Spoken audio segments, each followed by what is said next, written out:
आप देख रहे हैं हर खबर अपना उत्तर प्रदेश में। आपका स्वागत है। इस बुलेटिन में आपको दिखाएंगे उत्तर प्रदेश की तमाम अहम और बड़ी खबरें। शुरुआत करेंगे इस वक्त की बड़ी खबर से। यूपी में आज थमेगा पहले चरण का प्रचार। 5 बजे थमेगा चुनाव प्रचार। 10 फरवरी को 58 सीटों पर होगा मतदान। 2,27,00,000 लोग करेंगे मतदान। मतदान के लिए बनाए गए हैं 10,766 मतदान केंद्र। इस वक्त की ये बड़ी और अहम जानकारी। यूपी में पहले चरण के लिए आज चुनाव प्रचार थम जाएगा। शाम 5 बजे थमेगा चुनाव प्रचार। इस वक्त की ये बड़ी और अहम खबर। आपको बता दें कि प्रदेश में होने वाले विधानसभा चुनाव के तहत पहले चरण का प्रचार आज शाम 5 बजे तक थम जाएगा। इसमें पश्चिमी यूपी के 11 जिलों मेरठ, गाजियाबाद, गौतम बुद्ध नगर, हापुड़, बागपत, बुलंदशहर, मुजफ्फरनगर, शामली, अलीगढ़, मथुरा और आगरा की 58 सीटों पर 10 फरवरी को मतदान होना है। इस चरण में 2.27 करोड़ लोग मताधिकार का प्रयोग करेंगे। और आपको बता दें कि चुनाव को लेकर तैयारियां यहां पर चुनाव आयोग की पूरी नजर आ रही है। और पहले चरण के लिए उत्तर प्रदेश में मतदान आज शाम 5 बजे थम जाएगा। तो इस वक्त की ये बड़ी और अहम जानकारी। तमाम राजनीतिक पार्टियां अपनी अपनी तैयारियों को लेकर एकदम यहां पर तैयार नजर आ रही हैं। चाहे भारतीय जनता पार्टी हो या फिर बसपा हो, सपा हो, तमाम पार्टियां जोर शोर से चुनाव प्रचार कर रही हैं। और आज पहले चरण का जो चुनाव प्रचार है वो थम जाएगा। आपको बता दें कि प्रदेश में विधानसभा चुनाव की घोषणा के बाद से अब तक भारी मात्रा में नकदी, अवैध शराब, मादक पदार्थ और अवैध असले बरामद किए जा चुके हैं। और निर्वाचन अधिकारी के मुताबिक लगातार जांच की जा रही है। वहीं आज बताया जा रहा है कि पहले चरण के लिए चुनाव प्रचार थम जाएगा। इसके अंदर आपको बता दें कि इसमें पश्चिमी यूपी के 11 जिलों मेरठ, गाजियाबाद, गौतम बुद्ध नगर, हापुड़, बागपत, बुलंदशहर, मुजफ्फरनगर, शामली, अलीगढ़, मथुरा और आगरा की 58 सीटों पर 10 फरवरी को मतदान होना है, जिसको लेकर तैयारियां चुनाव आयोग की भी पूरी। तो इस वक्त की ये बड़ी और अहम जानकारी आप तक पहुंचा रहे हैं। विधानसभा चुनाव के लिए बीजेपी का लोक कल्याण संकल्प पत्र भी आज जारी किया गया। और पहले चरण का जो चुनाव प्रचार है वो आज थम जाएगा। शाम 5 बजे थमेगा चुनाव प्रचार। यूपी में चुनावी दौर चल रहा है, जिसके चलते बीजेपी ने मंगलवार यानी कि आज लखनऊ में अपना चुनावी घोषणा पत्र जारी किया। इसे लोक कल्याण संकल्प पत्र 2022 का नाम दिया गया। वहीं लोगों को संबोधित करते हुए गृह मंत्री अमित शाह ने कहा, ये घोषणा पत्र नहीं, नए भविष्य की ओर ले जाने का संकल्प पत्र है।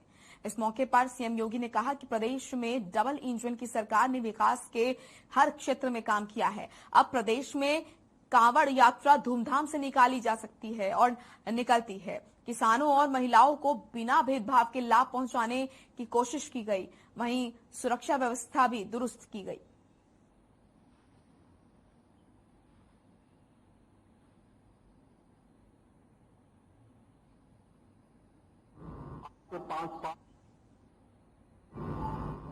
उत्तर प्रदेश विधानसभा आदरणीय गृह मंत्री जी के करकमलों से भारतीय जनता पार्टी ने अगले 5 वर्ष के लिए उत्तर प्रदेश के 25 करोड़ नागरिकों के जीवन में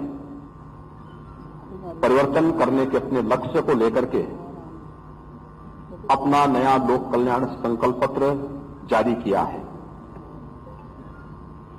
मित्रों, मैं इस अवसर पर सबसे पहले माननीय गृह मंत्री जी का और मंचस्थ सभी अतिथियों समेत आप सबका आज के समारोह में हृदय से स्वागत करता हूं। आज से 5 साल पहले भी उत्तर प्रदेश विधानसभा चुनाव के दौरान भारतीय जनता पार्टी ने आदरणीय प्रधानमंत्री जी के मार्गदर्शन में, उनके नेतृत्व में अपना लोक कल्याण संकल्प पत्र इसी सभा कक्ष में प्रदेश की जनता के सामने प्रस्तुत किया था। भारतीय जनता पार्टी ने 5 वर्ष पहले प्रदेश की जनता के सामने जो संकल्प लिए थे, उन संकल्पों को मंत्र मान करके आदरणीय प्रधानमंत्री जी के मार्गदर्शन में, उनके नेतृत्व में प्रत्येक वायदे को पूरा करते हुए जो कहा था वह करके दिखाया और जो कहेंगे वह करके दिखाएंगे। इस संकल्प के साथ आज भारतीय जनता पार्टी आप सबके सामने उपस्थित है। आदरणीय गृह मंत्री जी के करकमलों से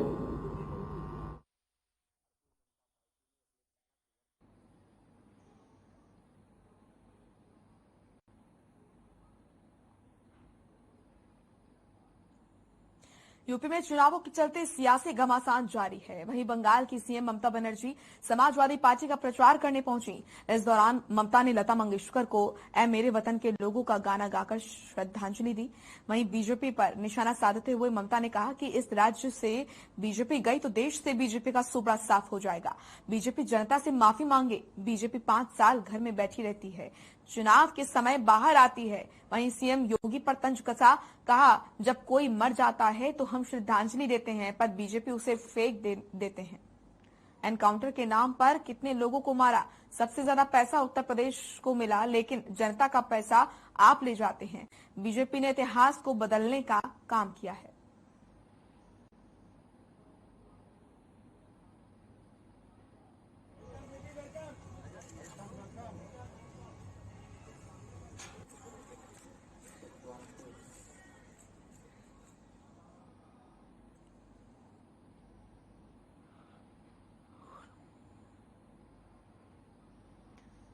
तो आपको बता दें कि पश्चिम बंगाल की मुख्यमंत्री ममता बनर्जी के लखनऊ आगमन पर उप मुख्यमंत्री दिनेश शर्मा ने बयान देते हुए कहा कि सपा के गुंडे माफियाओं का सहयोग करने आई हैं ममता बनर्जी, और सपा के राष्ट्रीय अध्यक्ष अखिलेश यादव के बुलाने पर उत्तर प्रदेश में ममता बनर्जी आखिर क्यों आई, उनको जवाब देना चाहिए। और जिस तरह से उत्तर प्रदेश और बिहार के लोगों को गुंडा माफिया कहकर भगाने की बात कही, उस पर ममता बनर्जी को अपने शब्द वापस लेने चाहिए और बिहार और उत्तर प्रदेश की जनता से माफी मांगनी चाहिए।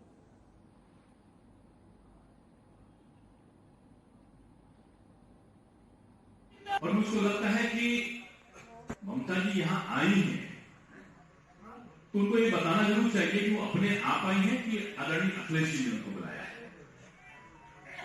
ममता जी अगर अपने आप आई हैं तो उत्तर प्रदेश की धरती पर कदम रखने के साथ ही उनको 2 शब्द का क्षमा याचना उत्तर प्रदेश के लोगों से जरूर करना चाहिए। उन्होंने नंदीग्राम में अपनी सभा में इस सारे इलेक्ट्रॉनिक चैनल ने दिखाया, उन्होंने बड़े आक्रोशित भाव में कहा था यूपी के गुंडों को भगाना चाहिए, उनके प्रति मतलब जो अपशब्दों का प्रयोग हो सकता था आक्रोश भाव में, उन्होंने उत्तर प्रदेश और बिहार के लोगों को गुंडा करके बताया, गुंडा और मवाली, उनको भगाने की बात करी थी। क्या आप उत्तर प्रदेश में वही करने के लिए आई हो? क्या उन गुंडा और मवाली जिनको आपने संबोधित किया तो उनसे यही गुंडा और मवाली का साम्राज्य स्थापित करने के लिए आप उनको प्रेरित करने के लिए आए हैं? यहाँ जो सामने 141 लोग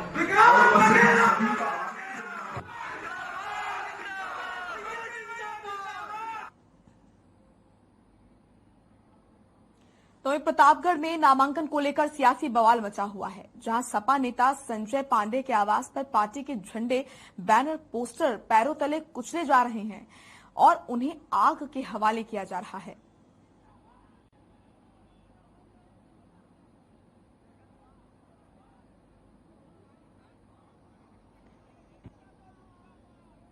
संजय पांडे के समर्थकों ने आवाज पूर्व महासचिव समाजवादी पार्टी हैं।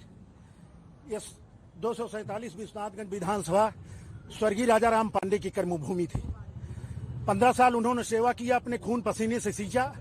उन्होंने जात पात नहीं देखा और यही कहते थे फूले फले सदा रुकानन रहा एक संगत पंचानन। उनके राज विधानसभा क्षेत्र में उनके कार्यकाल में न कोई छोटा था, न कोई बड़ा था, न कोई गरीब था। आज क्या हुआ है? आज उनका बेटा इसी विधानसभा क्षेत्र से 2 चुनाव लड़ा, 2 चुनाव हार गए और 60,000 वोट पाए कांग्रेस के सिंबल पे इसी विधानसभा से। पिछले बार भी इनको इसी तरह से लटकाया गया और चुनाव चिन्ह नहीं दिया गया।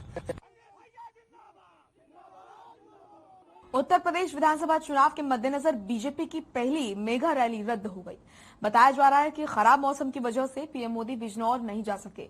वहीं इस मौके पर राष्ट्रीय लोक दल के मुखिया जयंत चौधरी ने तंज कसते हुए कहा कि मौसम तो साफ है, बिजनौर में धूप खिल रही है, लेकिन लगता है बीजेपी का मौसम ही खराब है। और कुछ ना कुछ वो सफाई देते।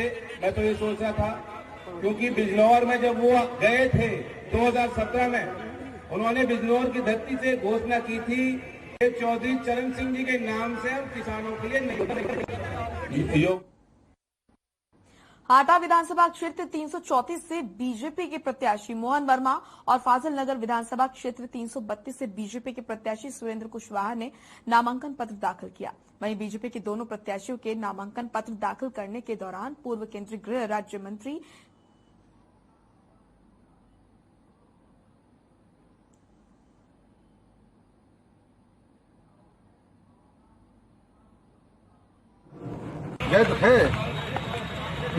जिस तरह प्रधानमंत्री मोदी जी ने हमारी पुरानी संस्कृति को जोड़ के 21वीं सदी से और विकसित हिंदुस्तान को एक नया हिंदुस्तान बनाने का दौर शुरू किया है, उसमें हर भारतीय का फर्ज बनता है कि उनके हाथों को मजबूत करें। जिस तरह देश ही को नहीं और उत्तर प्रदेश को नहीं, हम सब पूर्वांचल से आते हैं, और जिस तरह पूर्वांचल को उन्होंने बड़ी बड़ी परियोजना देके, और योगी जी ने इन 5 सालों में डबल इंजन की सरकार ने कानून व्यवस्था को लेकर, बड़ी परियोजनाओं को लेकर, मेडिकल और आम गरीब के घर, वो अनाज हो, वो आवास हो, शौचालय हो, गैस सिलेंडर हो, जो गरीब आदमी सोच नहीं सकता उसको डायरेक्टली पहुंचाने का काम है। एक छोटे से ब्रेक के लिए रुक रहे हैं, फौरन लौटेंगे।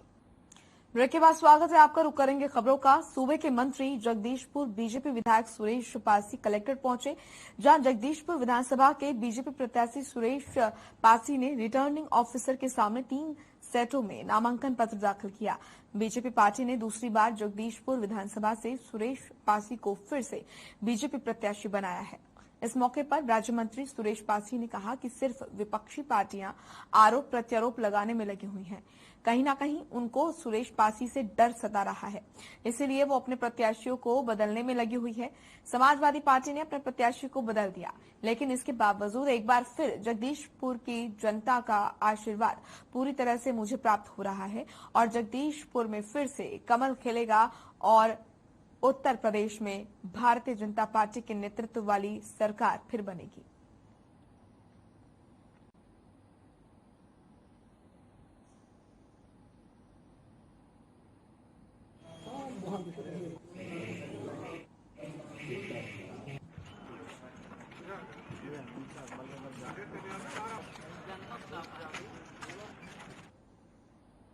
बहुजन समाजवादी पार्टी से प्रत्याशी कयाम रजा ने लखनऊ पश्चिम से अपना नामांकन किया। वहीं क्षेत्र में जाकर लोगों की समस्याएं सुनी और जीतने पर अपने क्षेत्र की जनता की उम्मीदों पर खरा उतरने की भी बात कही। वहीं बसपा प्रत्याशी कायम रजा ने कहा कि सबसे पहला काम जनता को जल निकासी की समस्या से निजात दिलाना है। जो काम धरातल पर नहीं हुए उसको प्राथमिकता देंगे। 20 वर्ष प्रधान रहे और जो भी काम किए उसी तरह आगे भी हम यूं ही कार्य करते रहेंगे।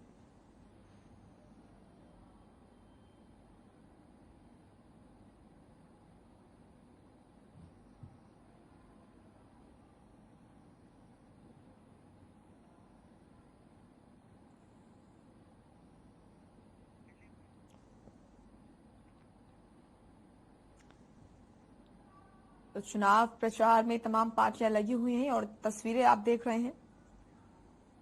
बीएसपी के प्रत्याशी चुनाव प्रचार करते हुए कायम रजा खान ने नामांकन दाखिल किया और साथ ही कहा कि अगर जनता जिताती है तो प्राथमिकता यही रहेगी, जो कार्य नहीं किए गए हैं, जिनसे जनता परेशान है, उनको पूरा किया जाएगा और प्रमुखता से जल निकासी की समस्या से जनता को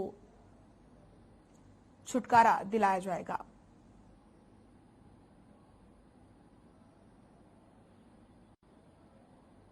तो कायम रजा खान ने नामांकन दाखिल किया, तस्वीरें उस दौरान की। साथ ही जब नामांकन पत्र दाखिल करने के बाद वो बाहर निकले तो उन्होंने कहा कि अगर जनता जिताती है तो फिर प्राथमिकता रहेगी कि जल निकासी की समस्या से जो जनता को दो चार होना पड़ता है उसको सबसे पहले दूर किया जाए। इसी के साथ तमाम मुद्दे जिनसे जनता परेशान है उन पर कार्य किया जाएगा।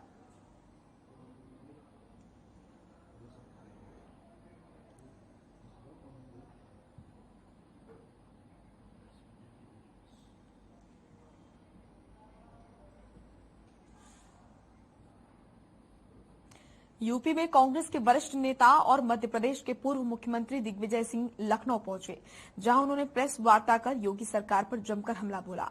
दिग्विजय सिंह ने कहा कि चुनाव में जिस तरीके से धांधली प्रकाश में आ रही है वो बहुत ही गंभीर है, लेकिन विकास कितना हुआ है यह आप सब जानते हैं। साथ ही बीजेपी पर हमला करते हुए कहा कि नोटबंदी के बाद बेरोजगारी दर 5.5% तक पहुंच गई है, जो सबसे बड़ा नुकसान है।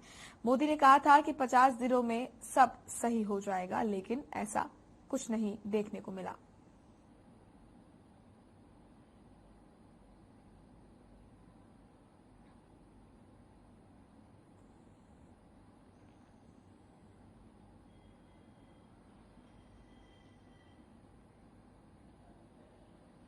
नोएडा में समाजवादी पार्टी के प्रत्याशी ने परिवार के साथ आत्महत्या करने की बात कही।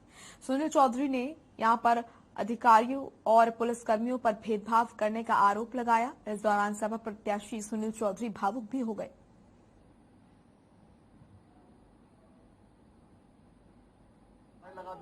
इसके सामने लगाए हमारी 2 दिन से ऐसी हरकतें हो रही है कि पुलिस बीजेपी के एजेंट की तरह काम कर रही है, हमारे कार्यकर्ता का शोषण कर रही है। जो लोग हमारे साथ हैं उनके बदतमीजी हो रही है, उनके घर पे बदतमीजी की जा रही है। सेक्टर 16 में एक महिला बेचारी गरीब है, उसने जो है सुनील चौधरी जिंदाबाद के नारे लगा दिए।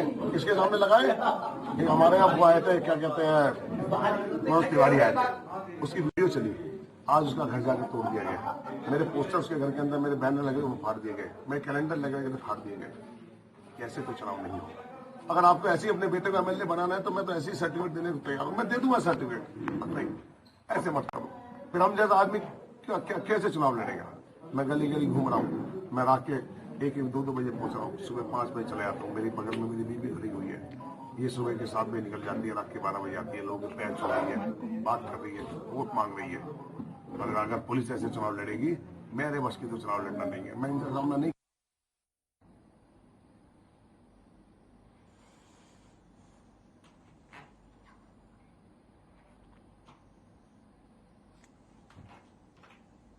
चलिए अब खबर मैनपुरी से, जहां 28 वर्षीय युवक को गोली मारकर घायल कर दिया गया।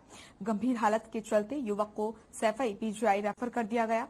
वहीं सूचना मिलते ही कोतवाली पुलिस के अलावा सीओ सिटी अमर बहादुर सिंह ने रूपपुर गांव पहुंचकर मामले की जांच पड़ताल की है। पुलिस के अनुसार मामला पुरानी रंजिश का बताया जा रहा है। हालांकि पूरे मामले की जांच पड़ताल पुलिस द्वारा की जा रही है।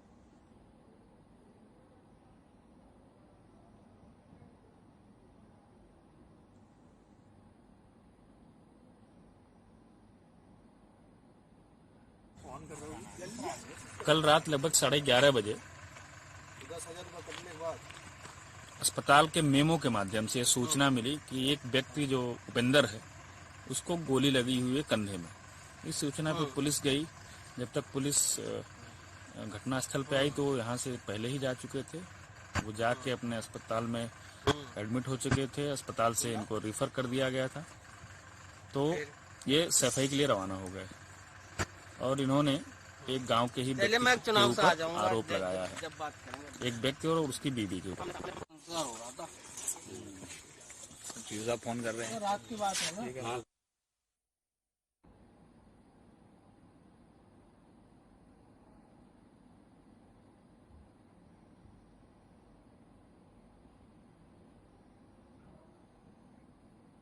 चलिए फिलहाल अपना उत्तर प्रदेश में इतना ही। आप देखते रहिए हर खबर। नमस्कार।